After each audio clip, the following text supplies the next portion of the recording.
Ahora, ¿cuáles son los pasos que a mí personalmente me han funcionado para mejorar mi posición financiera?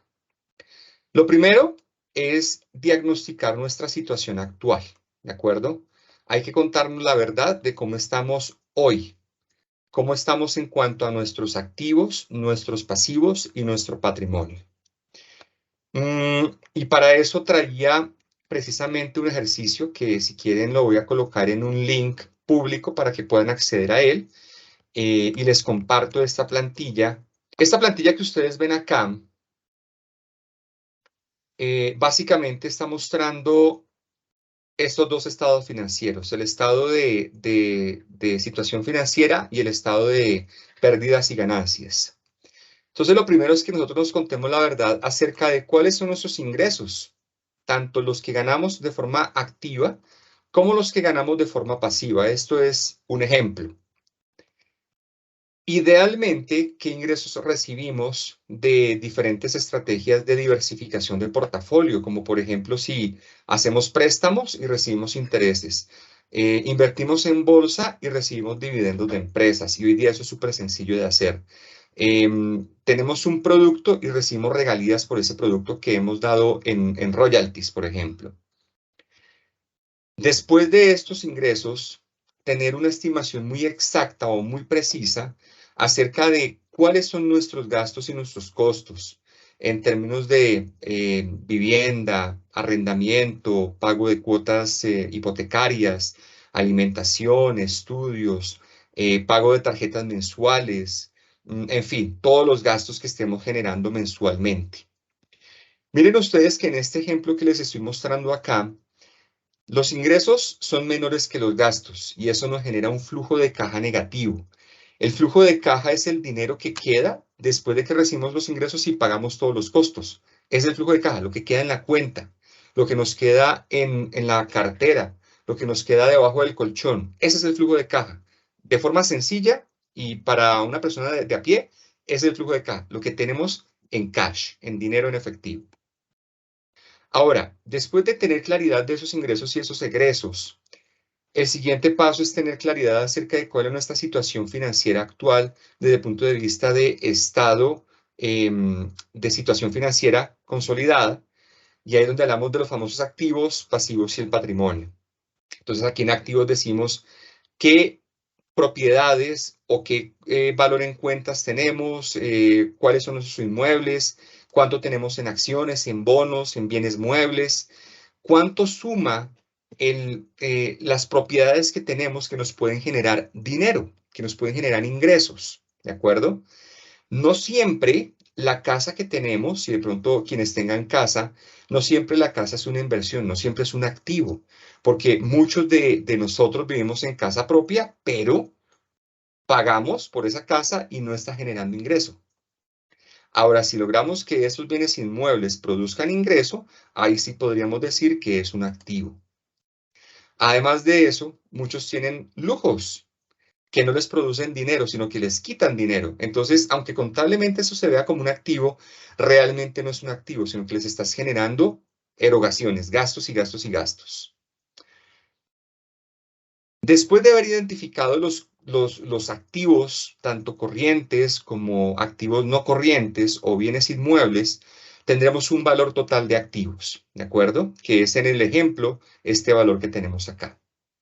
Ahora, esa no es la dicha completa. Tenemos que después analizar cuánto debemos. Y el cuánto debemos lo podemos ver acá. Yo puedo, repito, lo que les comentaba hace un rato, puedo tener una casa, pero deberla casi toda. Puedo tener un carro, pero deberlo casi todo. Entonces, aquí es donde vamos a colocar el valor total de esas deudas. Y aquí hemos colocado un ejemplo en donde suma 152 millones de pesos. Eso significaría que el patrimonio neto sería la diferencia entre esos activos versus ese patrimonio, versus esos pasivos. Ahí es donde tendríamos el famosísimo patrimonio neto. Ahora bien, este patrimonio neto, que en principio es positivo, se puede ver significativamente afectado por lo que comentábamos ahorita acerca del flujo de caja. Si mi flujo de caja es negativo, eso es una situación bastante difícil porque significa que estoy gastando mucho más de lo que recibo de dinero Y eso significa que poco a poco mi patrimonio se va a ver reducido porque va a empezar a generar pérdidas mensualmente, como en este caso de acá que estamos teniendo un flujo de caja negativo de 6.800.000 pesos. Eso lo que está haciendo es reducir mi patrimonio mes tras mes. Eso es un hábito que hay que desarrollar y empezar a hacerlo de forma consistente en el tiempo. Ese hábito es súper, súper, súper importante. Ustedes pueden aprender la técnica que quieran de generación de ingresos, pero si ustedes no tienen sus propios estados financieros claros, difícilmente van a poder mejorar a nivel financiero. ¿Listo? Entonces es fundamental aprenderlo. Aquí uno puede sacar diferentes indicadores, diferentes métricas, pero hoy no nos vamos a enfocar en las métricas. Solamente lo que les quiero contar de este punto, más adelante podremos hablar de las métricas, es que es importante que lo que ganen sea más alto a lo que gastan y también que los activos que les producen dinero sean mayores que los pasivos que tienen y que paulatinamente vaya incrementándose esas diferencias entre lo que ganan versus lo que gastan y entre lo que tienen versus lo que deben. Eso es un concepto básico de la contabilidad, un concepto básico de las finanzas, pero lamentablemente el 90% de la gente, si les digo más del 90% de la gente, no lo aplica. Y ahí es donde viene una gran cantidad de dificultades posteriormente. ¿Listo? Entonces, bueno, eso es un punto clave que les quería comentar. El segundo paso es empezar a identificar puntos a mejorar. ¿Listo? Entonces, cuando empezamos a hacer el análisis de nuestra situación financiera, ahí empezamos a darnos cuenta de algunos puntos en donde podría mejorar nuestro estado financiero. Por ejemplo, estoy gastando demasiado dinero en, no sé, en ropa. ¿Qué pasaría si reduzco un 10% en lo que consumo de ropa? O todos los fines de semana me estoy yendo a comer en la calle y eso me está generando una gran cantidad de gastos. Bueno, ¿qué pasaría si yo reduzco un 10% en la cantidad de consumo que estoy generando en ese sentido? ¿Cierto? Empezar a hacer esa identificación es también un hábito que hay que construir. Y eso duele. Realmente duele porque la mayoría de nosotros no queremos sacrificar nuestro nivel de vida. Así no sea un nivel con calidad de vida y nos esté generando un hueco, la mayoría no quiere hacer sacrificios. Pero ahí es bien importante empezar a identificar en dónde estoy demasiado gordo financieramente hablando y en dónde podría empezar a reducir costos y gastos. Eso es lo primero, empezar a identificar qué puedo reducir de costos y gastos.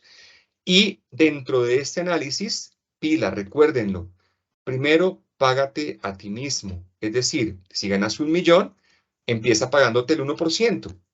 El siguiente mes el 2%, el siguiente mes el 3%, pero sepáralo. Es lo primero que debes hacer, separarlo.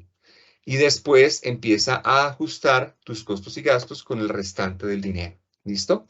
Entonces, la utilidad va primero a nivel personal y después van los costos y los gastos. Y si ya empezamos a ver que no nos alcanza, significa que tenemos que empezar a emprender un plan de mejoramiento.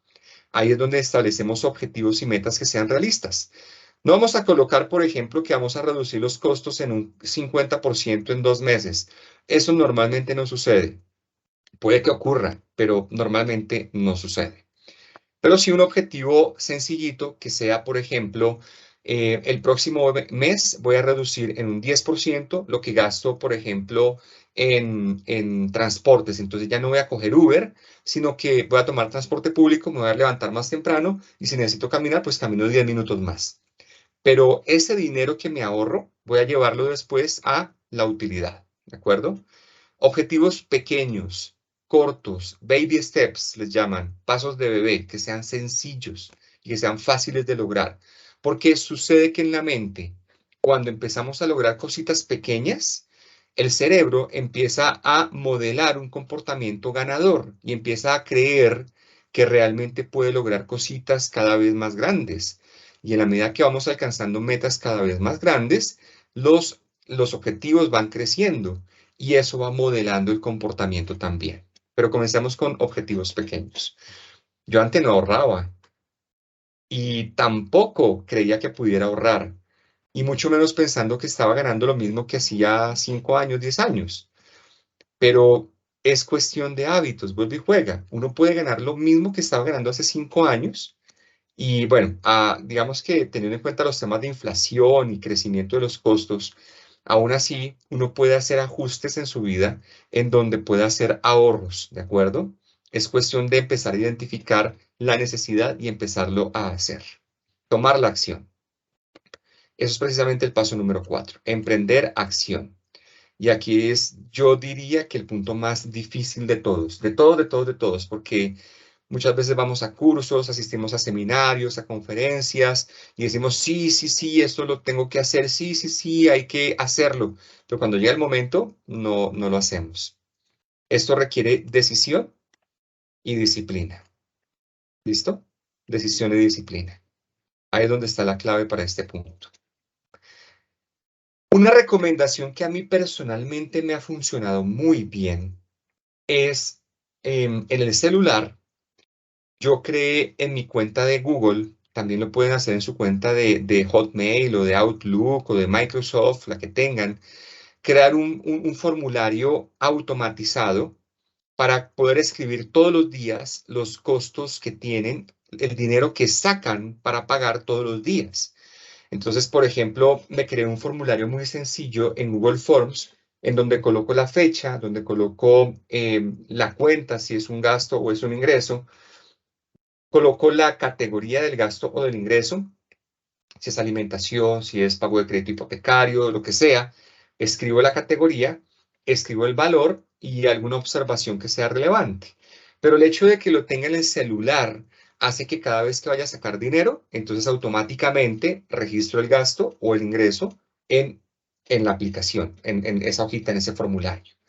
Y como lo registro en el formulario, entonces automáticamente queda en una base de datos, ya sea en mi caso de Gmail, ¿de acuerdo? Y entonces cuando voy a Google Drive, la base de datos todo el tiempo está actualizándose con la información de los gastos que he generado en ese día. Y como ya empecé a construir el hábito desde el año pasado, desde julio, junio más o menos, pues hoy tengo una información muy pormenorizada de lo que ingresa a mi cuenta, de lo que sale de mi cuenta, inclusive de mi billetera, ¿cierto? Y eso me permite analizar semanalmente qué entró y qué salió. Y tengo mucha claridad acerca de mi flujo de caja. Entonces, a mí personalmente, ese hábito me ayudó muchísimo a empezar a construir mi presupuesto personal, a hacer mi estado financiero de ingresos y egresos, de activos pasivos, para poder ir modelando cada vez más esto de emprender acción y hacer mejoras pequeñitas, pero que son bien funcionales. Y eso me ha permitido también llegar al siguiente paso, que es evaluar resultados y continuar aprendiendo. Entonces me he dado cuenta, por ejemplo, de momentos en donde gasto más, momentos donde gasto menos, cuentas que utilizo más, cuentas que utilizo menos, y ya tengo claramente identificado en mi caso qué porcentaje tengo que asignarle a cada uno de los rubros a los que tengo que dedicarle dinero. Entonces ya tengo un presupuesto muy claro y estoy mensualmente dedicándole a los ingresos un porcentaje, ¿cierto? Es no sé si ustedes han escuchado hablar de esa metodología las bolsitas de la abuela, que era la metodología de los abuelos que recibían el dinero y metían el dinero en partes en bolsitas diferentes, y una era la del arriendo, otra era el mercado, otra era la del transporte, y religiosamente ese dinero era el que destinaban para pagar esos costos y nada más, y se acostumbraban a eso. Esa metodología a mí personalmente me ha funcionado a las mil maravillas. Y eso me ha ayudado también a afinar mi presupuesto y mis estados financieros y evidentemente mi posición de patrimonio y de flujo de caja. Entonces, eso es lo que he venido aprendiendo a partir del uso de esa metodología tan sencilla. Entonces, después es volver al paso 1. Y volver al paso 1 es que listo, ya tengo los resultados del mes, entonces vuelvo y diagnostico cómo me fue al final del mes, qué tengo que mejorar para el siguiente mes.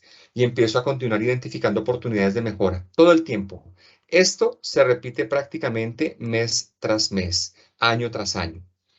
Y con ese hábito es que uno ya empieza a mejorar paulatinamente su posición financiera en cuanto a la administración del dinero, hasta el punto que empieza uno a construir un capital en efectivo que después le permite invertir, ¿de acuerdo?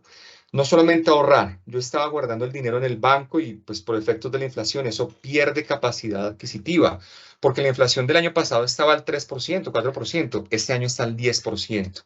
Entonces ustedes tenían 1.000.000 de pesos hace un año guardado en el banco, hoy compran lo que antiguamente compraban con 1.000.000, hoy compran en 900.000 pesos, porque hay 10% de inflación. ¿Sí me explico? Entonces no puede uno mantener el dinero en el banco ni debajo del colchón por mucho tiempo porque pierde valor, por la pérdida de poder adquisitivo, ¿de acuerdo? Entonces ahí es donde uno tiene que ya empezar a buscar opciones para multiplicar el dinero y eso se hace a través de estrategias de inversión.